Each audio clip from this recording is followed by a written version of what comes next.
It's the internet, you're busy, so let's do this. Welcome to the GamesBeat Decides podcast. Mike can hear the music this time, so I'm pretty excited because he's dancing as well. I'm really into it. Instead of just me. Yeah, I know, it's a good song, right? Yeah, Ridge Racer, yeah. Ridge Racer, to me, I never played a lot of it. I mostly think of that Sony E3 conference. Oh, yeah. And I hear Ridge Racer. That's the best thing that ever came out of Ridge Racer, by far, was Ridge Racer. Is that the best thing to come out of E3?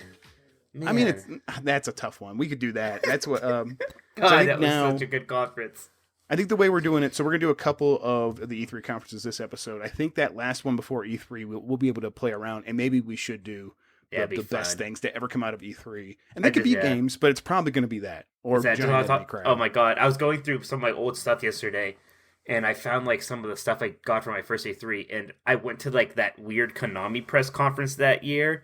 Mm-hmm. That like bizarre one where they had the High School Musical people there, and like that guy talking about his, like I found like my press badge for it. Oh God, good times. Well, Mike, we haven't even introduced ourselves yet. I'm Jeff Grubb. I'm the host. With me is Mike Minotti. Don't apologize to me. Just do better.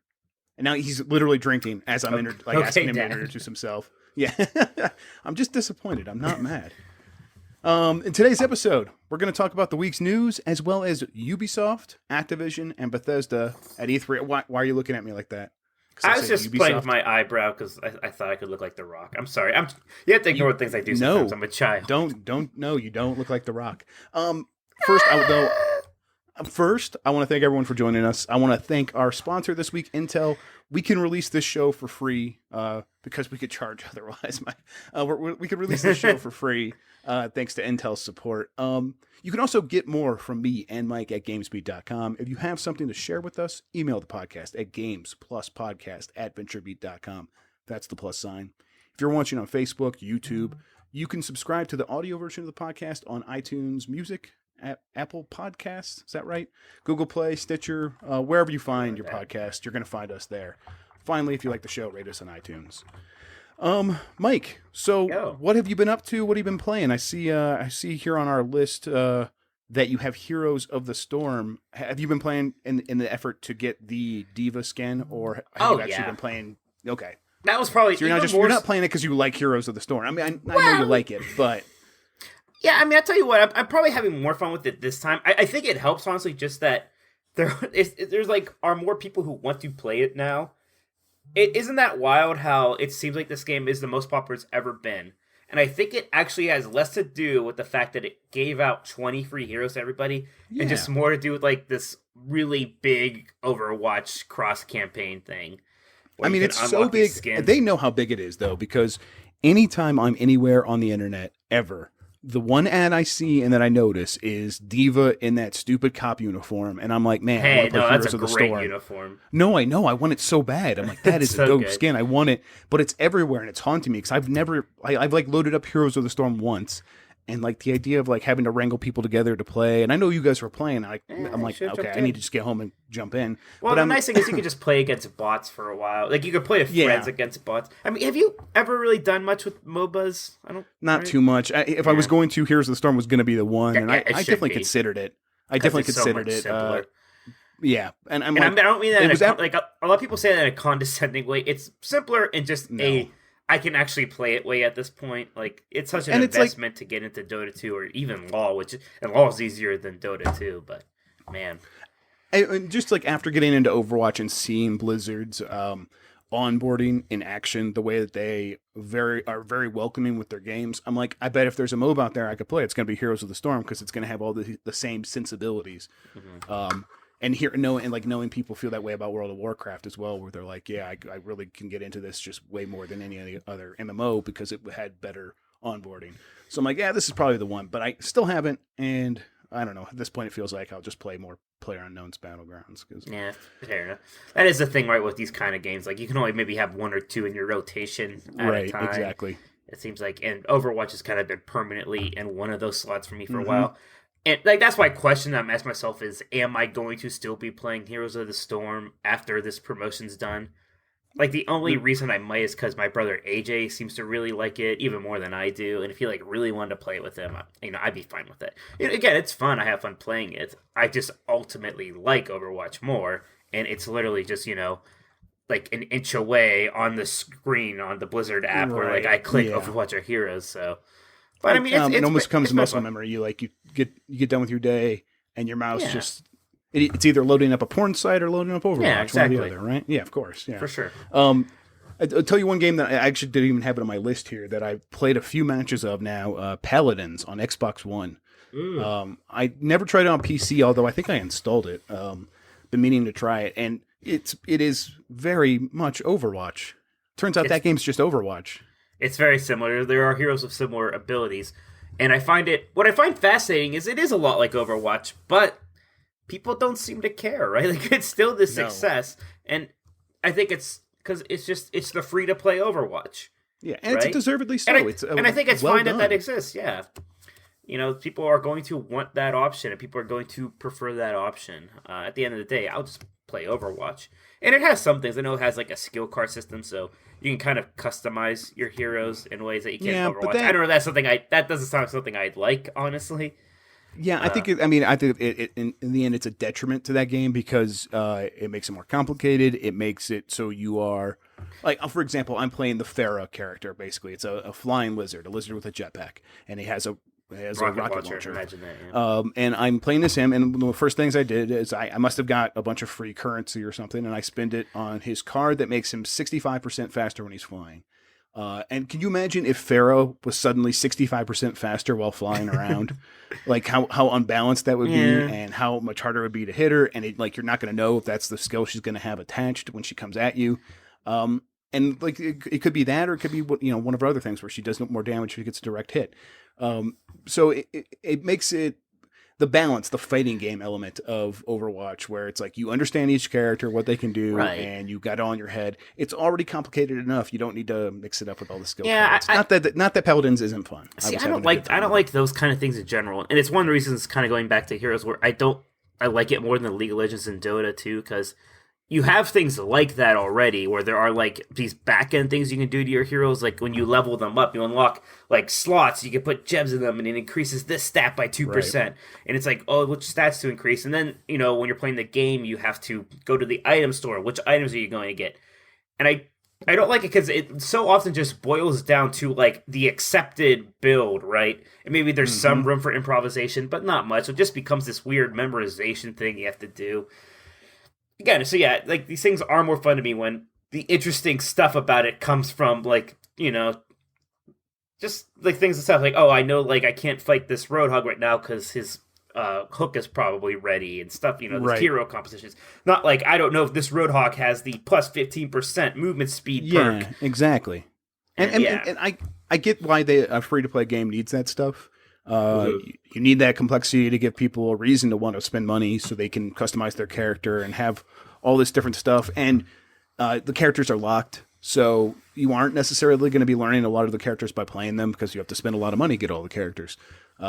So I could see why they do that. But for me, that's one of the reasons to stick with Overwatch. I already own it, so it's not like I'm deciding to go spend money on it. Yeah, I do wonder if, like, I can understand why a lot of people would play this instead of Overwatch to start, just, for whatever reason, money or what have you. I can't imagine a lot of people would, like, go from Overwatch to Paladins, right? Right. I mean, But I'm sure people are, for whatever reason. I could see like it getting its hooks into you and being like, oh, this is like a whole new thing to learn and it's fun, and the people aren't as good as they are in Overwatch yet. Like I was mopping up with this character because I understood how to play it because I play a lot of Overwatch, and now I'm playing on consoles, and people haven't had Paladins on consoles before, so it was, I don't know, it felt like I had a distinct advantage, and I was enjoying that, so I could see that being a thing that attracts people. But beyond that, you're right, I don't see going from Overwatch to this. But I have been playing more Zelda, and I'm not going to talk too much about that, but I am getting close to 120 shrines, and I'm feeling pretty good about that. Yeah, my younger brother did that. I kind of beat it and stopped. I might go back when the first DLC thing hits, maybe try out that trial thing, and maybe hard mode. Hard mode sounds pretty good. Yeah, we're going to talk about the... well, I guess we could talk about it right now. I mean, the Nintendo announced the first... the details of the first DLC pack. It's going to be that hard mode, which is... basically, enemies are going to be harder in general. There's going to be another level of enemies above silver, I guess. So that probably means we're going to get gold enemies, I would imagine. Mm-hmm. There's And there, one of the things I also found pretty cool was like the hit the sword challenge, where it's like a 45 room dungeon where you have to fight enemy after enemy, and you start off with nothing, like you're completely naked, like down to your underwear, and you have no weapons except for the master sword. And as you defeat enemies, you can equip the stuff they drop. But you're also you have to survive throughout that whole thing as well. So it seems like a cool thing. And then once you beat it, you get you unlock the master swords. Basically, there's two versions of the master sword. When it's its normal state, and then when you're around certain enemies, it doubles its power and it does like 60 damage instead of 30. If you do this the range quest, attack thing, yeah, the range attack thing, yeah. And if you do this quest and you beat it, it will be at level 60 all the time. And I'm like, oh, that sounds pretty cool. I would like that because it does bother me that it's like so weak a lot of the time. Yeah, it's fine, but I also kind of get it. Where like, because like so much of the fun of that game, I think, is like the kind of switching between weapons. And if the Master Sword was just that good, why would you? Yeah, no, true. Which, by the way, I still see. I feel like every day I still see somebody on Twitter have like their hot take about actually the weapon system and Breath of the Wild is garbage. I'm like, how are so many people just so wrong about something? Yeah, how do you not get it? Yeah, I was pretty. I saw someone say that The Legend of Zelda: Breath of the Wild is exactly the kind of game that Roger Ebert was thinking about when he said games can't be art. I'm like, that might be a good point, but that just makes Roger Ebert all the more wrong for saying that in the first place. Right. Yeah. Yeah. Oh, whatever. Yeah. The only other thing in the DLC expansion is going to be the that map thing where you could see where you walked. I'm at a point where if I start to hit a wall and I can't find like the last 10 shrines, I might just put it down until that comes out, because that seems like a really organic way of getting all 120 shrines without me having to go look up stuff online. I kind of assume that at some point you might just have to. Like when you're down to 2 shrines and you don't know where they are, that's going to be kind of rough. Right. Okay. I've also been playing Prey, which is one of the reasons I think I might have to put down Zelda. Prey is very good so far. I'm excited to try it. I've played maybe 2 hours. I tell you, I don't know why all my sci-fi games have to be horror games as well. Like why they have to have jump scares in them. Like I guess Mass Effect is the exception, but not. It's always worked real well. As just like having like a little bit of that, even like Half-Life 1, the right? Tension, and you don't think of like Half-Life 1 as like a horror game, but I don't know, like they have the Bioshock System Shock, yeah, just like a little bit of, because it gets you kind of invested in it. Even like Metroid Prime has like a little bit of that, like that eeriness. Yeah, that's a good point. You know, it's just like somehow it just makes that formula work so much better if there's something unsettling about it. Yeah, I always want to be like the explorer and just the science officer and that kind of stuff. But I think you might be right in that this genre works better because it does have that tension. It has worked so far in Prey. They set up a nice mystery at the beginning. You want to find out what's going on. All the while, there are these creatures, these mimics that are hiding as objects in plain sight, and you start questioning everything around you. You start with a wrench. And like one of the first things they do is turn into a coffee mug, and you see that. So whenever you see a coffee mug in the world, you're like hitting them like before they do anything else. So isn't that funny? That's like another trope of almost all those games, is that you start off with some kind of like yes. melee weapon that's just like whatever, the crowbar, the wrench. It always starts and this game's definitely trying to be an homage, especially at the beginning, to the Half-Lives and the Bioshocks or the System Shocks. I want that. It seems like that, like, if they aren't making Half-Life games, they aren't making Bioshock games anymore.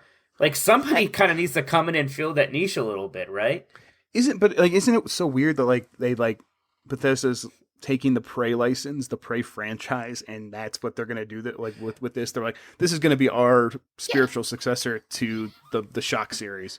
Yeah, I don't understand why they took this game, which had nothing to do with Prey. It's like, oh, we're going to attach the Prey name to it, which was not that big a deal of a name. There was one game in it, and like another one they canceled. They canceled the sequel like 5 years ago. Yeah. Like you could have just made this a thing. Yeah, a new franchise. Like Prey 1 was like that weird early Xbox 360 like shooter that took too long to make and was like already kind of dated, but we all liked it just because there wasn't much to play in the 360, and it was fine. Yeah, exactly. It was one of the games that everyone jumped to, but I just don't. You never heard people talk about it that fondly years later, to the point where it needed to be rebooted. It's very confusing decision to me, and it's all the more confusing because the game is very good. It could have stood on its own with its own franchise, started something new. I think it basically has. Yeah, like it has. Is. Yeah, which yeah. It's just I'll never really understand it. They're like, we have this name. We like, why not use it? I'm like, oh, there's good reasons to not use it. People. I feel like I have a couple of reasons. People might not like Prey 1 and might not look at this now. I don't know. Whatever. Yeah, so I see you've also been playing Puyo Puyo Tetris, which is I love a very good game. Oh man, here's my hot take, which I'm learning from the internet. It's just unpopular opinions, right? Yeah. So, my hot take is I think I like Puyo Puyo Tetris more than Mario Kart 8 Deluxe.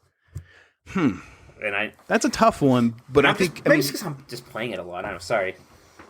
No. I mean, so you played a lot of Mario Kart 8 on Wii U, right? Yeah, maybe that's why. So it's not quite as fresh to me. I mean, it's super fun. I like it.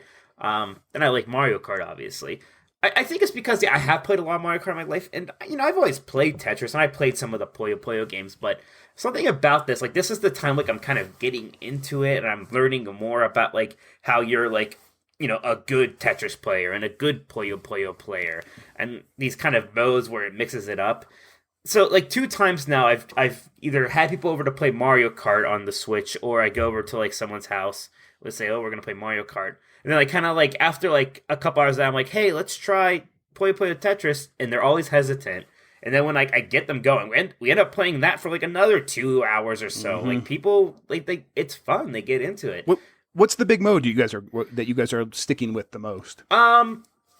I think Swap is my favorite, and that's the one where it's just like every 30 seconds it switches. Like, you have a Puyo Puyo Tetris board and a Puyo Puyo board and a Tetris board, and it kind of just switches every 30 seconds.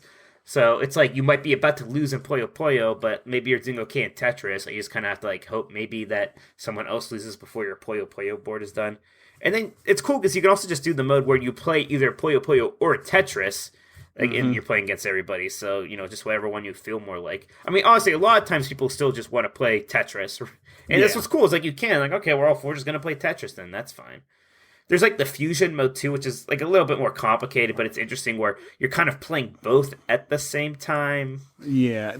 That's intense. It's intense. It's not, like, the most... It's interesting to split things up a little bit. It's kind of like how, like, if you're playing Mario Kart 8 Deluxe, right, you're not going to play the one where you're going to all try to get that shine, but every once in a while you'll go to that one because why not? Yeah, I think I'm split on that. I see what you're saying. I think if you have people coming over, Puyo Puyo Tetris is different. It's a game that we haven't had a lot of. Maybe especially we haven't had a lot of in a long time, and it's never quite looked this crisp and beautiful with a great presentation, where it's presented as a party game that you can play locally and have a really good time with it. If you're doing that regularly, I could see how that would be something that people are really getting into. And unlike with Mario Kart, when you do 4 people playing Puyo Puyo Tetris, there's no performance dip, right? And obviously I know why, because it's Puyo Puyo and Tetris, and that's not a fault of Mario Kart. I hate that it goes down to 30 frames per second in split screen mode, but Now, which game are you guys taking to the basketball court and playing on the park benches side? I'll tell you. We had our GamesBeat summit last week, and I flew down there, and that's the game I was playing on the plane. And at bed, and I was playing Puyo Puyo Tetris, working through that campaign mode, which is kind of just like an excuse to learn more about the games. That's another nice thing about that kind of game is that an AI computer opponent works very well in it. Yeah, right? Yeah, that campaign is pretty interesting. I like it. Yeah, it's like wacky. It doesn't take itself too seriously. Right. It knows it's kind of dumb, but also still presented well. Like, it has good voice acting and stuff. Yeah. So, the one thing that they were very adamant about in the embargo was, like, no streaming or videos of the campaign. Like, okay, all right, taking it seriously. Whoa, all right. That's spoilers and stuff. Yeah. I think the only other thing I've been playing is Expeditions Vikings, which is a tactics game on the PC, where you start out as a Viking kid who has to take over the village from his father.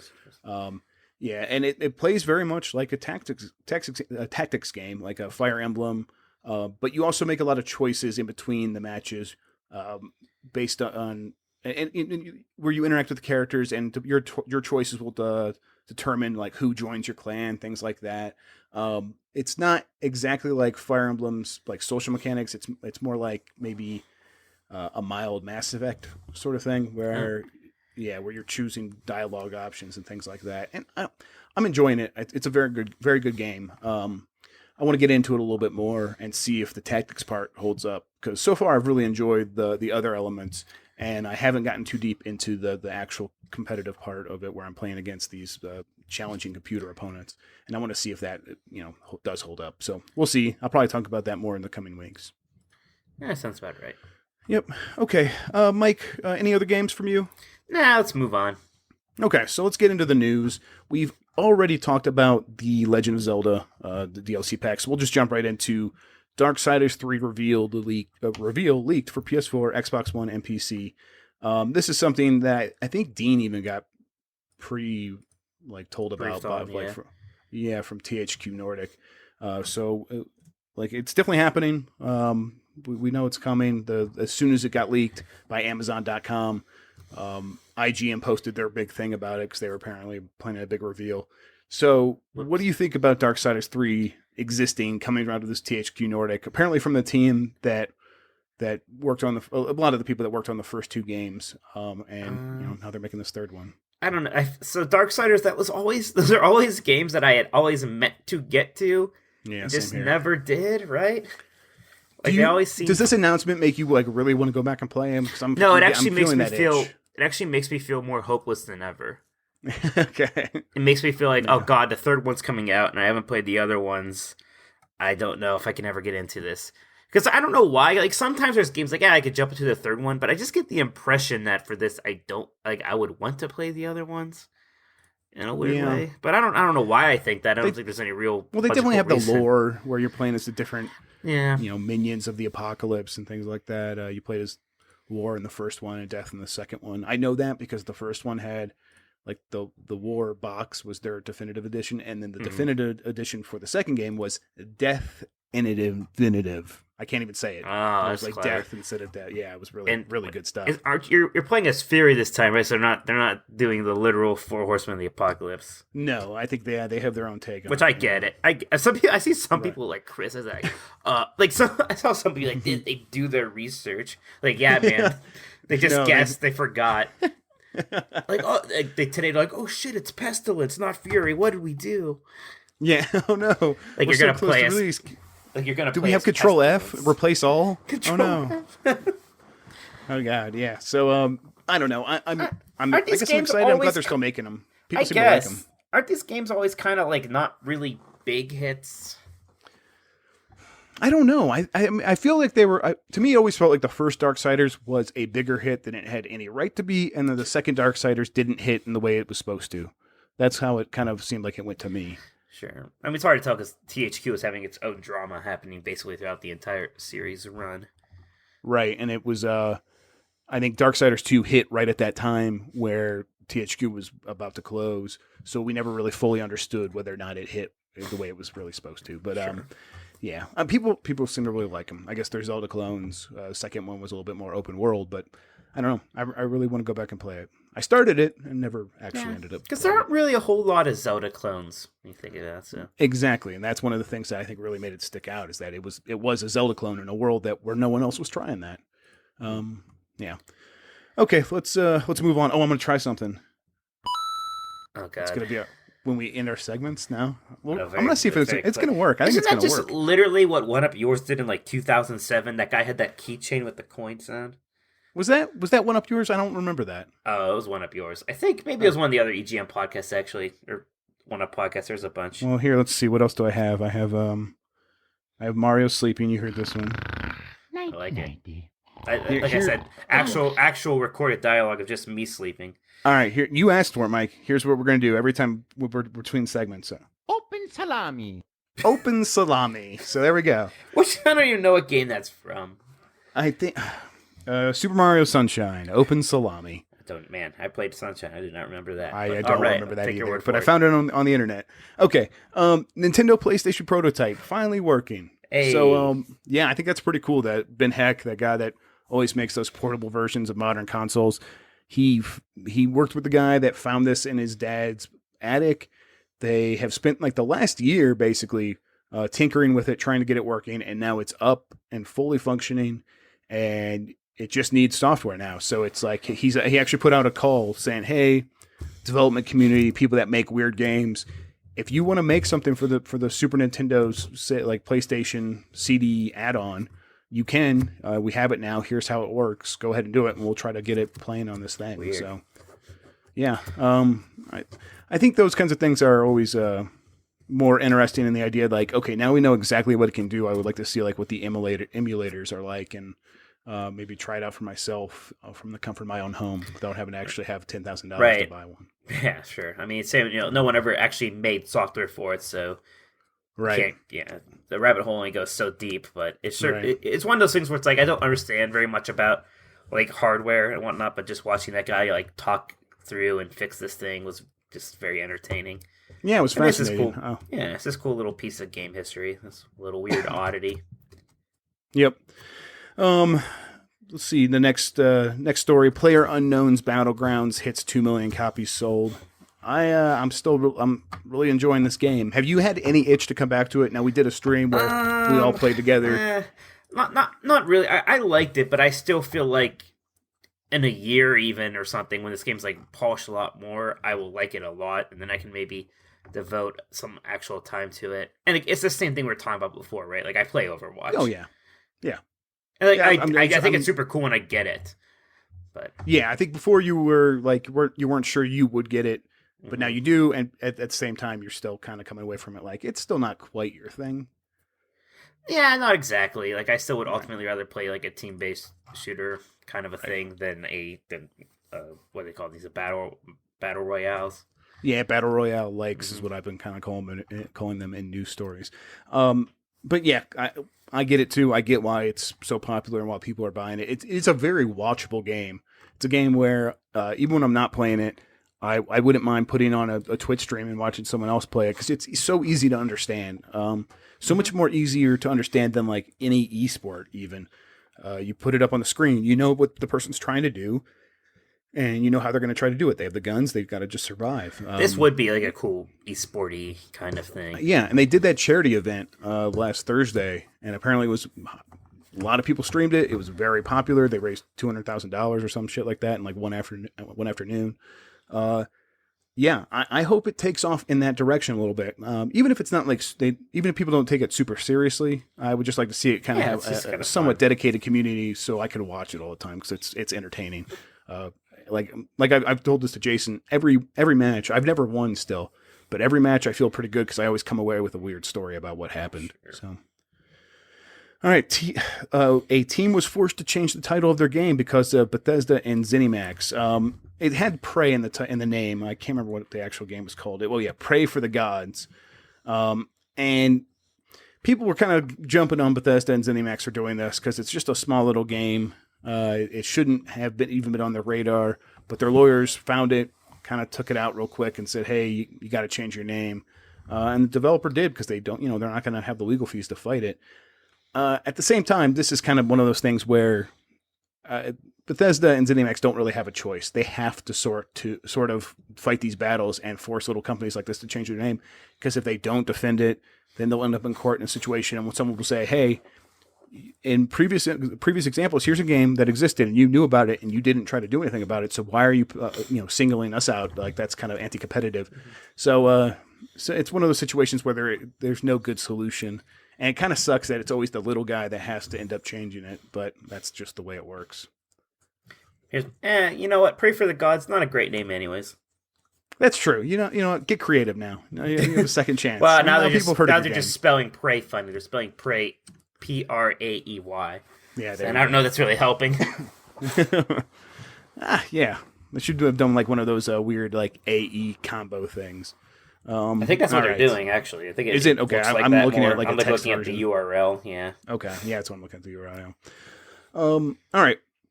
Finally, Mario Kart 8 Deluxe is no ordinary hit. It is a bigger success than sales indicate. And I think this is just the fact that when you look at the numbers, the game did super well. It's outselling most other games. It's in its second week in the UK, for example, and Prey came out and it outsold Prey.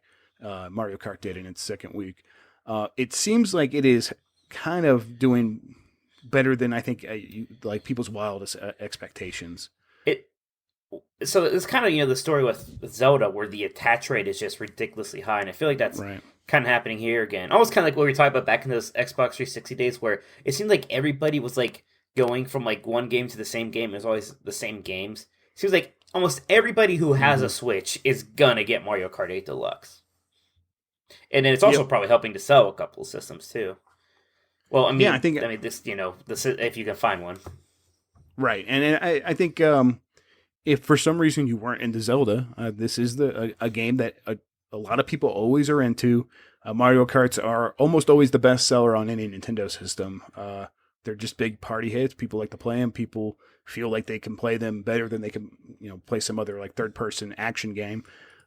So yeah, and the fact that it's catching on, I think, is a better indicator than Zelda was that the Switch has big hit potential. I hope so.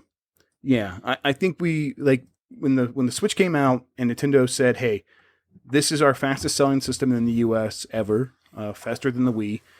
Zelda's our fastest selling launch game, faster than any other Zelda, Mario, whatever." People were like, "Okay, let's tamper our expectations because this is probably not going to be a Wii-like success." And I don't necessarily think that Mario Kart 8 Deluxe is indicative of that level of success, but it's definitely closer to that. The fact that we're getting two of these bigger hits in a row, basically 2 months apart, not even like they came out like 1 month apart. So yeah, I think the Switch probably is on a trajectory where it could be one of Nintendo's best selling systems ever, as long as it keeps up this sort of momentum. And I think it's a good sign. Yeah, hopefully it's got to keep this software coming. And we got what's the very next thing? It's ARMS? Huh? Yeah, it's ARMS, but not really. I would say that Minecraft on the Switch could be a really big deal because it's the first version of Minecraft to have local multiplayer split screen.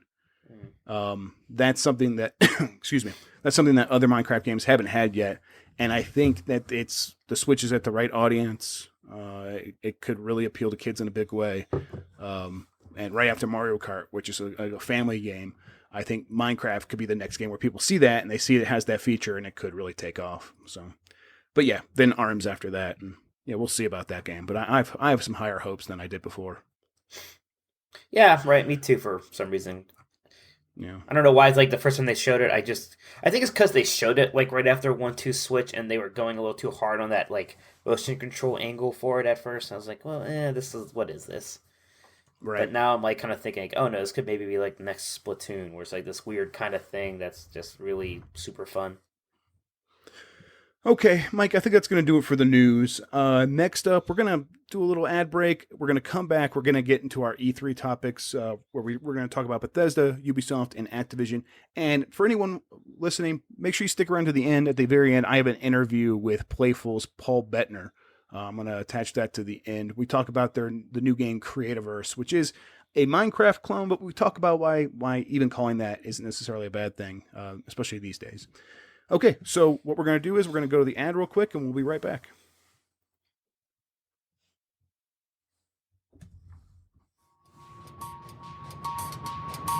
All right, Mike. Now, I know you write about games. I know that's your job. But haven't you ever imagined yourself making games? No, I'm too stupid to do that. Well, you know what? You know who could help you with that? God? Close. we're really selling out now. Okay, a little bit lower than that. Let's aim a little bit lower. Intel, our sponsor this week, they have the Intel Game Dev Program. This is a program that aims to help developers figure out ways to do the most with the resources they have. And Intel can also come in and help out with those resources. Now, even someone as stupid as you, Mike, can probably figure it out with Intel. Stupid. Yeah, and that's on a whole other level. By visiting software.intel.com/gamedev. Just check that out, and you will be making games in no time. Sounds good. For non-dummies like me, or even dummies like me, apparently. Yeah, especially dummies. Especially for dummies. And we want to thank Intel for sponsoring us this week. Again, that URL is software.intel.com/gamedev. They have things that, like I said, it's going to help you with resources. They're going to help you with tools, help you to figure out how to make games easy and as simply as possible.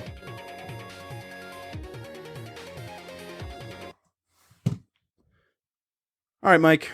I think we're going to get right back into it. We're going to try to knock out these last three topics, which is back into E3, coming up very soon now. So we missed last week because of GamesBeat Summit.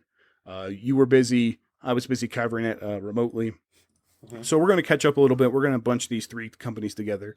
And I think even after doing EA separately, it does maybe make sense to kind of bundle these other companies, Bethesda, Ubisoft, and Activision. And maybe let's start with Bethesda. They're going to be out there, I believe, on Saturday night, and they're going to have they're going to come on stage just like they have for the last couple of years. And what are you expecting from them? Well, can I say what I'm not expecting first? And that would be Elder Scrolls 6, which I think is what a lot of people want to see, and I don't think it's happening yet.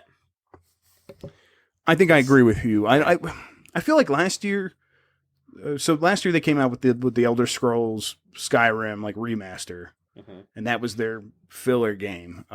But I still, for some reason, it still feels too soon, although it's been a few years now since Fallout 4. It has been, but kind of the other question is, how long has it been since... Oh, yeah, you said Fallout 4. I thought you were about to say it's been a while since Skyrim. It has been a while since Skyrim. Yeah, right? Skyrim, yeah.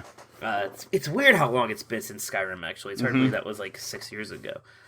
But... you just feel like, well, because it's like with Skyrim, right, where they're going to have to make a lot of new tech for that, whereas the Fallout games are always kind of the last Elder Scrolls game one, and they're making the tech for it. And they've also indicated that they don't want to just have those people only ever switch between those two properties, and maybe they might do something new. So who knows there? But as for the next proper Elder Scrolls 6, taking place in elsewhere or whatever, one of those other continents there. I don't think that's happening yet. And I hope probably because again, when it's going to be like how they do these things where they announce these games within a year of them coming out. So if that's a 2018 game, right, then I don't expect to see it at this E3. Yeah, I agree with you. Now, if they do come out with it, I think it'll be a really big deal. It might be one of the bigger things on the show. It'll be a huge deal. Right. It just doesn't feel reasonable at this point. So what are the things on stage that they will have to justify their E3 presence? I think one of the things that feels pretty certain to me is a developer Machine Zone's next Wolfenstein game, or something in that vein. Yeah, no, that seems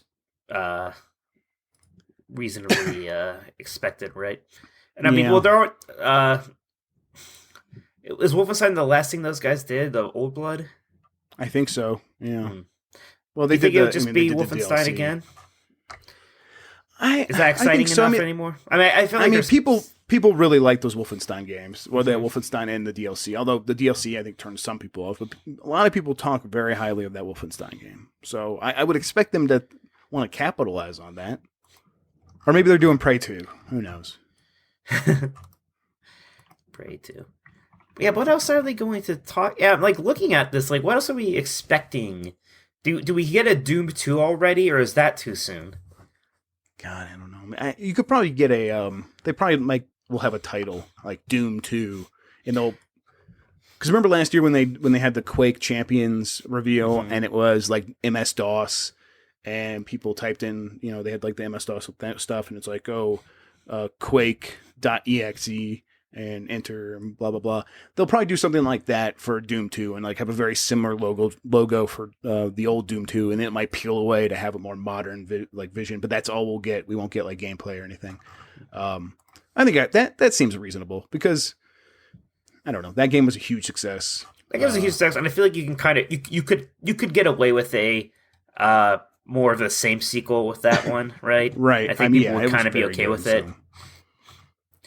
Yeah, but then what else? I mean, yeah, it feels Rage 2? Yeah. Are there any more old id Software franchises we can resurrect?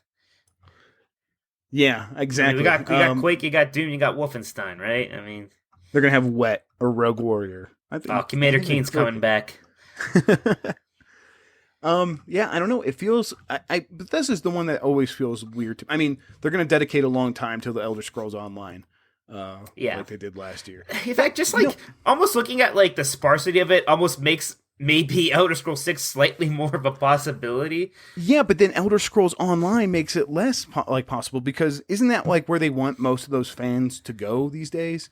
It's like I mean, Right. to me, you and me know there's not a lot of like crossover there.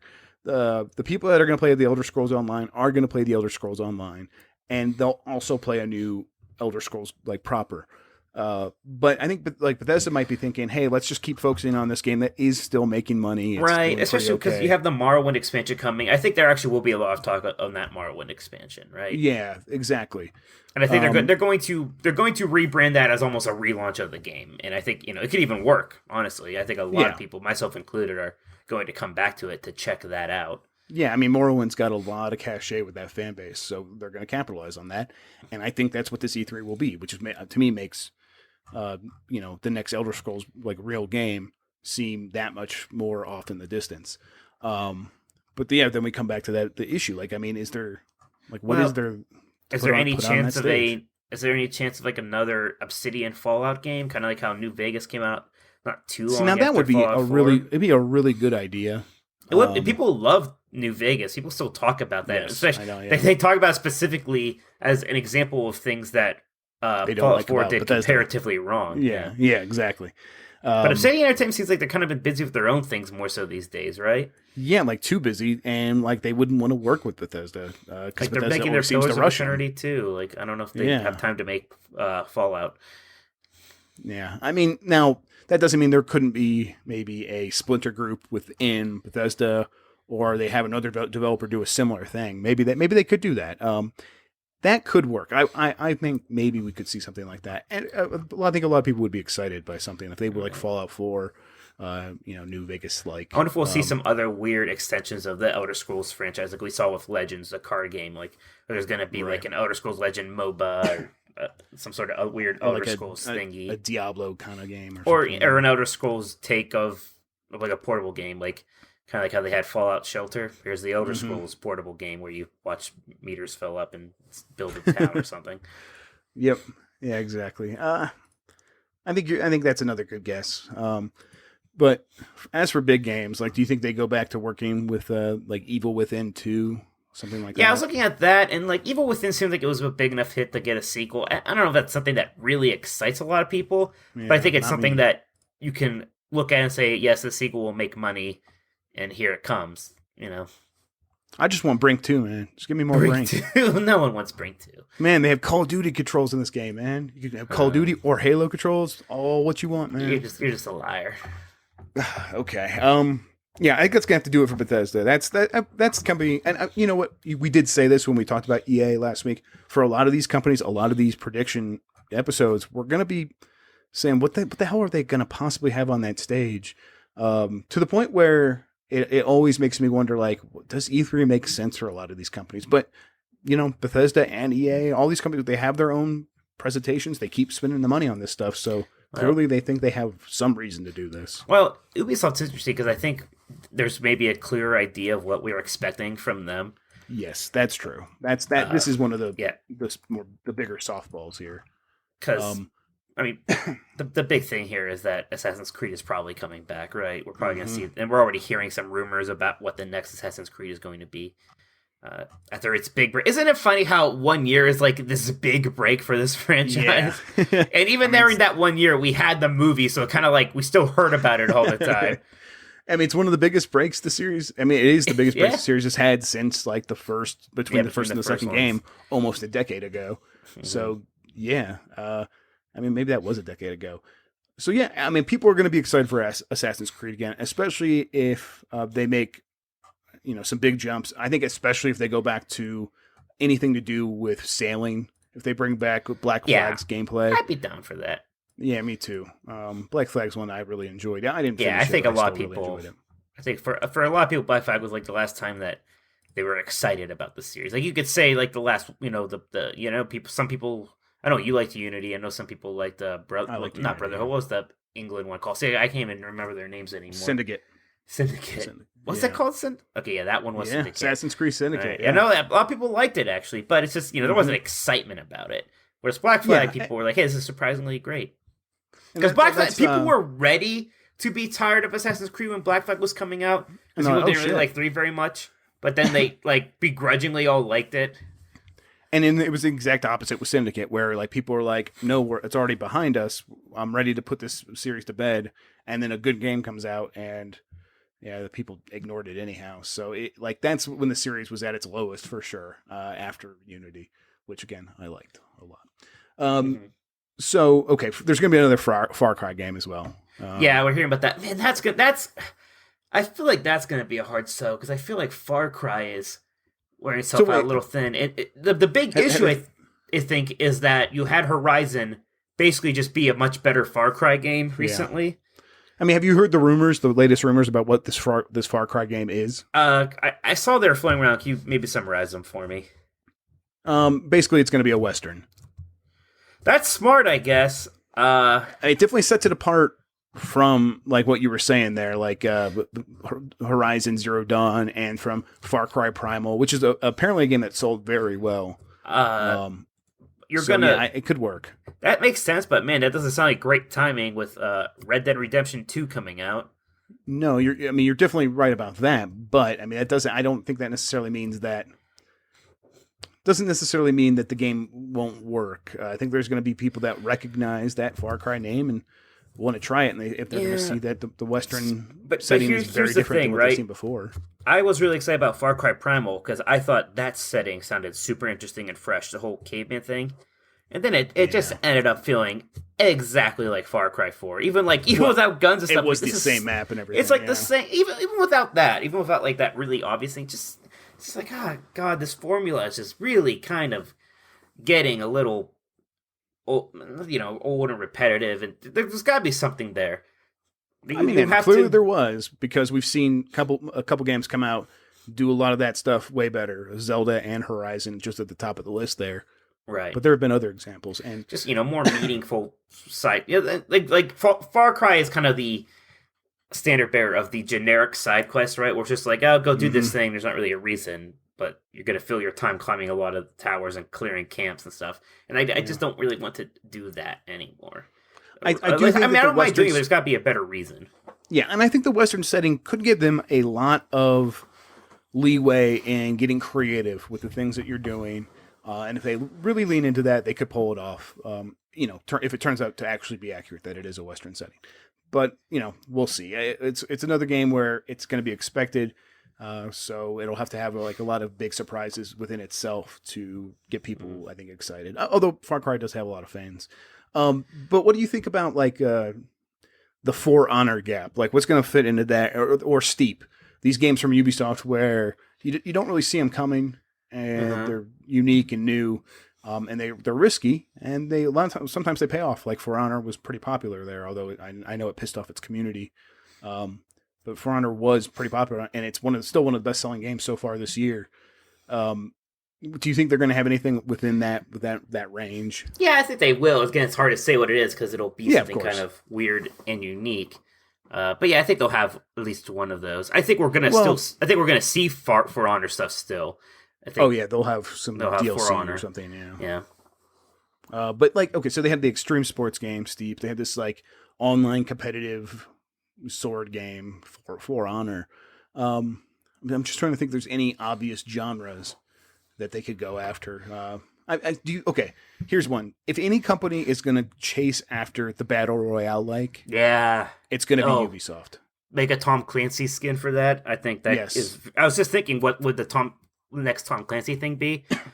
And I'll tell you what, I kind of told you, part of my problem with PlayerUnknown's Battlegrounds is the sort of unrefinement of it. I would almost kind of welcome the AAA big publisher take on it. I want to see what it looks like at least. To me, the lack of refinement in a game like PlayerUnknown's Battlegrounds is part of the charm to a certain extent. However, that doesn't mean I wouldn't love to see what a company like Ubisoft would bring to that formula. To me personally, I would wish that Nintendo would take Zelda and turn that into a battle royale. I think that would be amazing, but that's not going to happen. Right. So I'll accept whatever Ubisoft does. And I think I think elsewhere on the Tom Clancy front, it's been a while since there was a Splinter Cell game. So that was the last one. Blacklist was in 2013. I think we might be seeing. I think I'd be ready for another Splinter Cell. Like, yeah, it's more been than a I've while. ever been. Yeah. Yeah, then they'll have some of their. I mean, they'll have the Just Dance. That's so obvious. We're going to see South Park. That South sequel's Park, still yeah. to come. Do you think they have something like The Crew 2?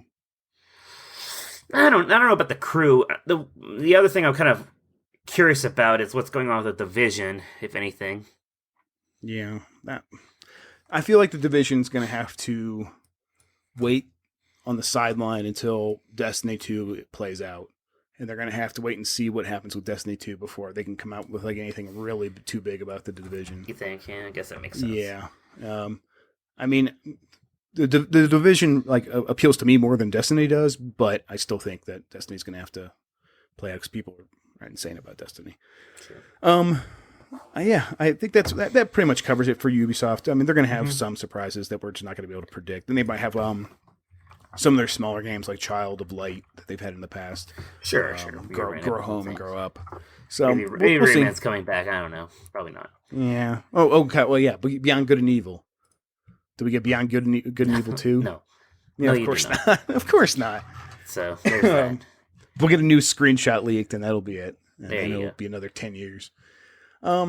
Okay, last one here. Activision. So I think it's all Tony Hawk this year. All Tony Hawk. You know what?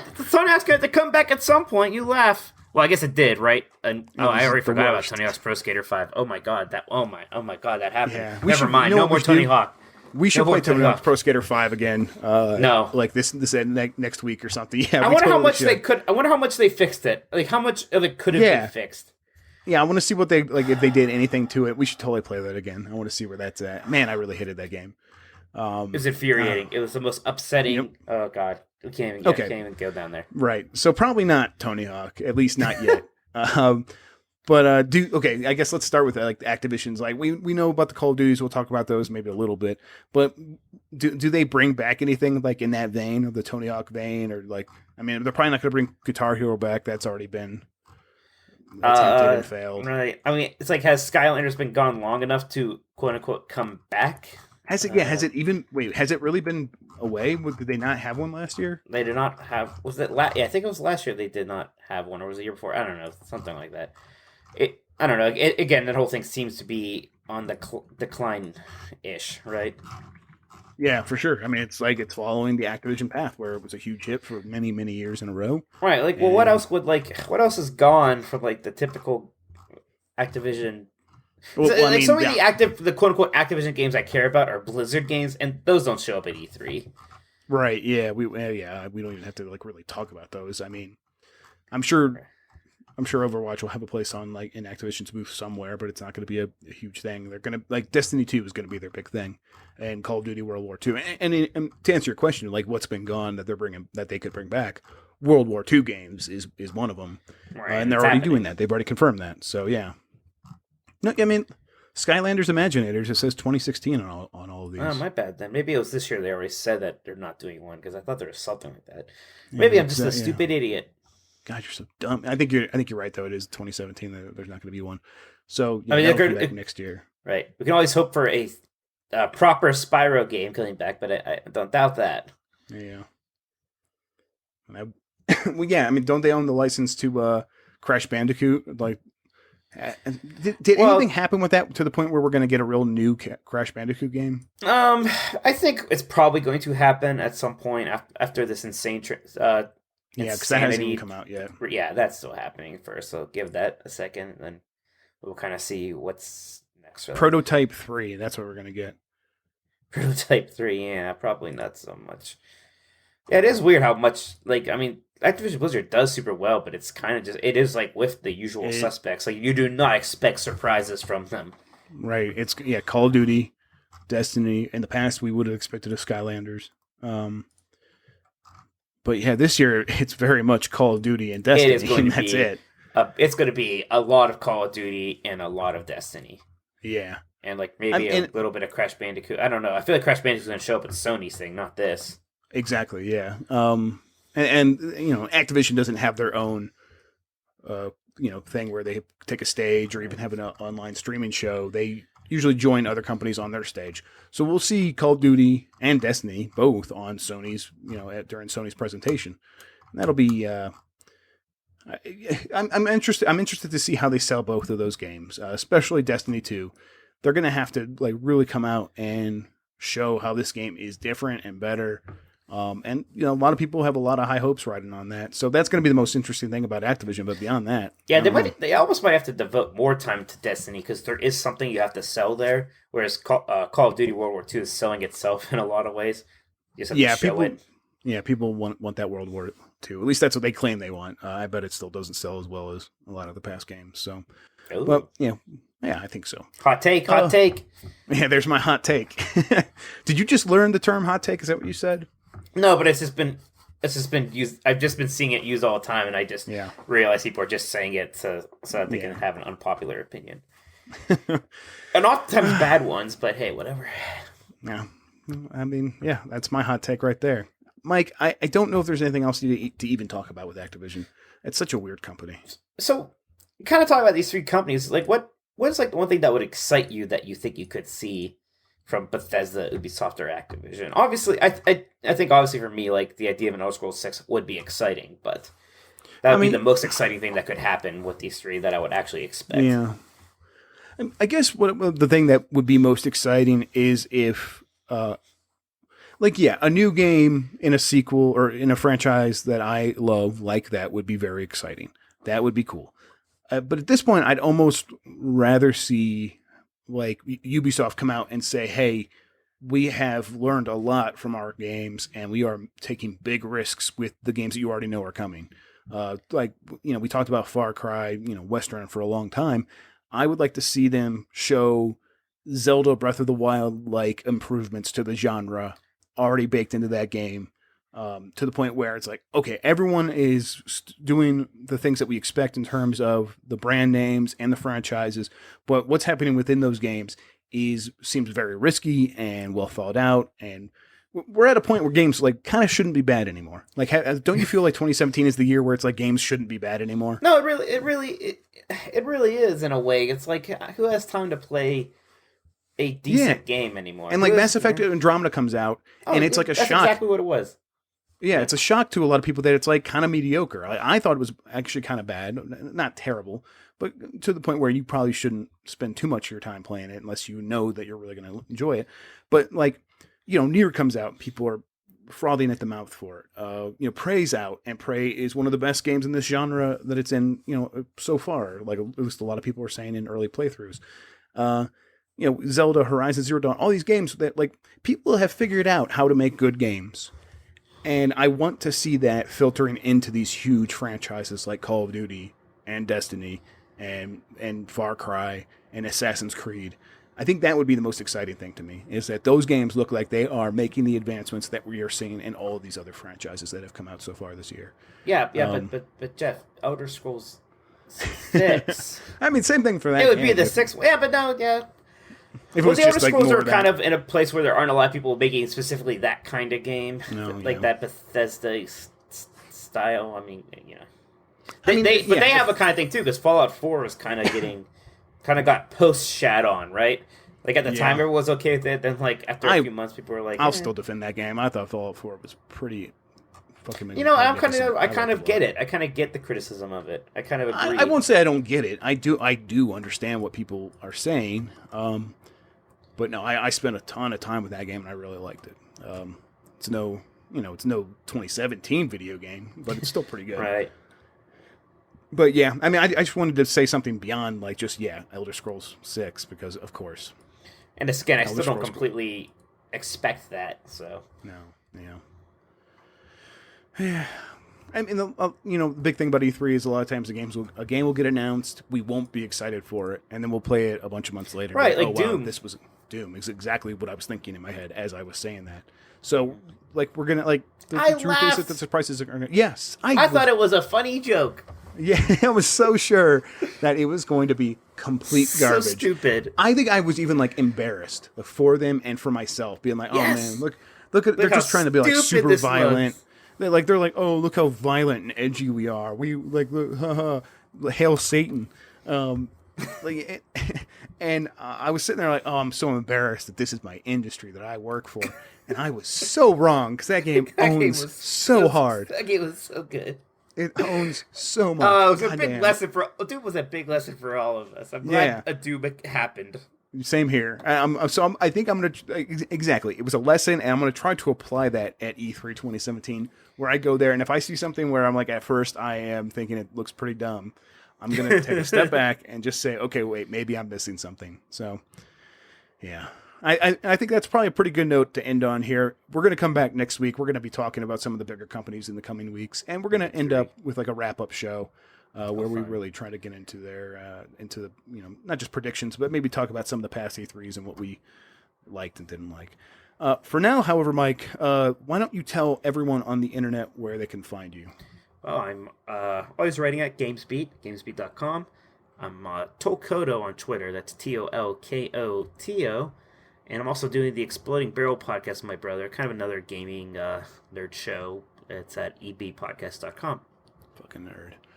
Nerds. And I'm Jeff Grubb on Twitter. Jeff Grubb, dub. Very good, Mike. I need a sound effect for you here. Open salami. There you go. Open salami. The classic. Yeah, very good stuff. That's going to be our catchphrase. You can also get me on YouTube. I make some videos. I'm still doing my Mario Kart perfect 200cc run. I'm having a lot of fun with that, actually. That's on youtube.com/Jeffrey Grubb. I'm going to hit a button. And it's going to make a sound effect that's going to say we're going away. However, stick around after the show. I got a quick interview, like I said, with Playful's Paul Bettner. We're going to talk about the Creativerse. Listen to that, and then that'll be the show. Thanks for coming in, everybody. Thanks for listening to us. We will see you next week. Bye. Oh. That's pretty good, right? There we go.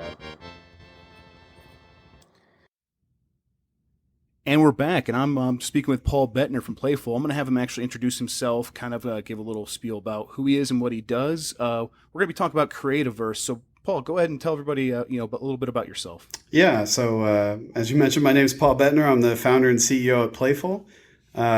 Been doing this now for quite a while. Been making games for, 20 years, maybe more than that. Playful's been around now for, I think we're going on our 5th year now.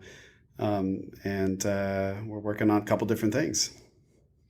So most recently, though, the thing you've been working on is Creativerse. Why don't you actually kind of give us a little rundown of what that is and what it's been like kind of getting that ready and pushed out to everybody? So Creativerse is our take on this kind of delightful sandbox genre that I've really been in love with now for several years. We started working on this game now for, it's been several years that we've been working on this, actually. Worked on it for quite a while, just on our own, and then we launched it in Steam Early Access. This is actually the first game that I've ever launched on Steam, personally. Before this, most of the team that's working on Creativerse actually was the team that did Words with Friends.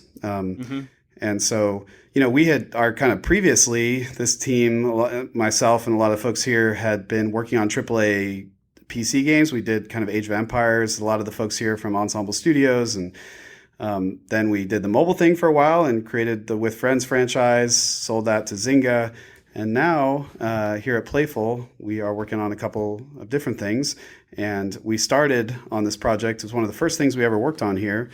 Worked on it for a couple of years, launched it into early access, and now we are finally launching it out of early access today. So what does that mean to have the game in early access and now it's changed and is available as a full game? It's still free to play. So what's different for people when they Yes. Which isn't different for you, I guess. So, it's actually been an important thing for us to communicate as we've done this, because I think it means different things for different games. I've been part of a lot of early access titles on Steam, and they all kind of handle it a little bit differently. For us, this is actually our 42nd release of the game, R42. So, it's been live in early access now for a couple of years. As we've continued to refine and grow it. And so, we've wanted to communicate pretty clearly to our community that this is just another step along that path for us. But it was, we really just getting to a point, the game has been growing and, we've been we've really gotten to a point where we're finally figuring out what it is, what the real heart of this game is, and what we want it to become. And even though it's not there yet, like we still have so many hopes and dreams for where we're going to take the game. It's just at the beginning of that journey now, and that was enough for us to say, let's throw the doors wider open and let's invite a larger audience into this, because the audience that we have, the early access audience we have, they're loving the game. It's got great review scores. It's got a lot of players that are playing it daily, and it was really just time for us to kind of widen that funnel. So, as you bring in more, go ahead. Sorry, I was going to say, to your question of what actually is new, there's a couple of features we've launched specifically today. Some of the most highly requested features, especially for builders in the game. So that's like, we have these really cool things that you can do. Obviously, if you go look at the game, it's a block building voxel type of adventure game. But we have some awesome things you can do in Creativerse that you can't do in some of the other games in the genre. So, you can actually just grab a block and rotate it around. So if you have a stair or a slab or one of these other different shaped blocks, you can rotate that. Well, one of the things that players have been asking for incessantly, and shouldn't have been a hard problem, but it took us a little work, was these corner blocks, so that when you're creating like roofs and stairs and other shapes, you actually have a way to connect two corners of it. And so that's something that we put effort into for this release. But the real thing is that kind of got us to this point is actually something we shipped a couple of releases ago. And the reason that we did it this way is because we wanted to get it out there and start iterating and improving this feature. We didn't want to necessarily couple that with when we were coming out of early access, because that would be a little stressful. And that feature is this published adventures feature that we have in the game that we launched now. I think it was in R38 or something like that. And this is kind of what I mentioned earlier about Creativerse finally knowing what it wants to be when it grows up. This is the feature that has gotten us onto that path. And it's fundamentally this thing that, like I said, I've been playing in games in this genre now for quite a while. And what I end up doing a lot, as I think we all do, is we might play with a couple friends. We end up building really cool stuff, but then that stuff just kind of gets left behind, and we might move on to other adventures that we're doing. And one of the things that's always just kind of lacking in that is this ability to take that incredible thing that we've created and fill it with life, invite other people to check it out, create adventures in that thing. It's like the typical example is I might create some really cool castle on a hillside, and it doesn't really serve any purpose other than to take really neat screenshots of it and share it on Twitter and be like, look at this cool castle I made. That's really neat. And we just wanted to take that to the next logical step and create a tool set and a technology, a platform that let people take that castle and turn it into something that other people could enjoy rather than just looking at a screenshot. And that's what this Published Adventures feature does. So would you say that's one of the main ways that earlier you mentioned, like, this is your take on this genre? Would you say this is one of the main ways that you are separating yourself from the fold there? Absolutely. And, I don't, lots of people want to say, oh, this game is this meets this. And you can certainly do that with what Creativerse is and is going to become or is becoming right now. But yeah, I think it's one of the most important things we've done in the game. And I think it's certainly going to define what the future is for Creativerse, is this ability for somebody to get together with their friends, make something, and then seamlessly publish that to a community of people that can enjoy that. And it's pretty incredible, the things that people have already created, even though our tool set there is still just getting started. I mean, we want to create the most powerful tool set for people to create these incredible adventures for each other. But even with the tools they have now, they're already so actively engaged in this part of the game. And, it's like when we saw that happening after we shipped the feature, it was really validating for us to say, okay, well, that was our theory. Our theory was that this would be like when you play these games, and we'll use the elephant in the room, Minecraft, there's this question of, well, what's the end game here? Like, once I've run out of all the content that Mojang or Microsoft has provided, then what do I go do? And in the case of Minecraft, there's this incredible, community of mods and mod creators and all these other things.